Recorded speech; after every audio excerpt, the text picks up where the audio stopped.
Білесің бе, кейде маған заттардың да тілі бар сияқты көрінеді. Біз байқамаймыз, бірақ олар бізге көп нәрсе айтады. Бүгін үй жинап жүріп, қызық жағдай болды. Шкафтың ең түкпіріндегі баяғы ескі камерамды тауып алдым.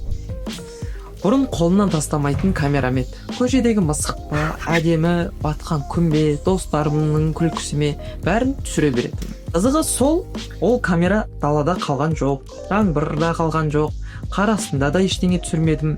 Үйде жылы жерде әдемі қораптың ішінде тып-тыныш жатқан еді.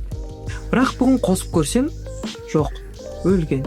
Түймесін бассам да, зарядтасам да үнсіз. Ішіндегі механизмі әбден қатайып қалыпты. Сол кезде басыма бір ой келді.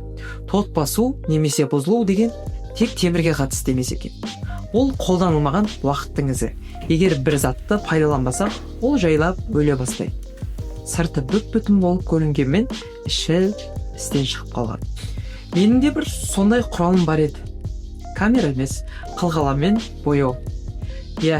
Баяғыда сурет салатынмын. Әлемді түспен, формамен көретінмін. Көзге жапырақ па, біреудің мұңды көзі ме, маған бәрі дайын картина болып көрінеді. Сурет салғанда кәдімгідей демалып қалушы едім. Бірақ кейін нағыз өмір басталды. Жұмыс, ақша табу, карьера, фотограф, маркетолог болдық. Баста негізгі сұрақтар өзгерді. Бұл зат маған ақша әкеле ме, пайдасы бар ма? Ал сурет салу болса, ол тек жан үшін. Сөйтіп мен альбомыммен бояуларымды әлгі камера ұқсатып, кейінге деп шкафқа тығып қойдым.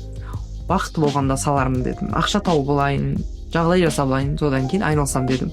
Содан бері жылдар өтті. Бүгін баяғы қылқаламды қолға алып бірдеңе шимайлайын десем, болмайды. Қолым жүрмей қалған. Сызықтарымның кәдімгідей тотығы шығып, қолдарым ағаш болып қалған. Сөйтсем, қолданбаған соң сезім де қолда қатып қалады екен. Қазір бәріміз телефонға телміріп, біреудің өмірін қараумен шектеліп қалдық. Өзіміз жасаудың орнына жай ғана көрерменге айналып кеттік. Ал ішіміздегі талантты шығармасақ, ол шірей береді. Бағанақ камераны қосу үшін біраз тер төгу керек болды. Ішін тазалап, батареясын ауыстыру. Менің жаңа суреттерім де басында олар сәтсіз шығуы мүмкін. Бірақ ең басты бастау, сол топты құру. Біздің ең үлкен қателігіміз ыңғайлы уақытты күтіп, өзімізді шаң басуға тастап қоюымыз. Егер сенің де ішіңде кейінге қалдырылған бір арманың немесе бір өнерің болса, оны дәл қазір алып шық. Мүмкін ол да қазір қосылмай тұрған шығар.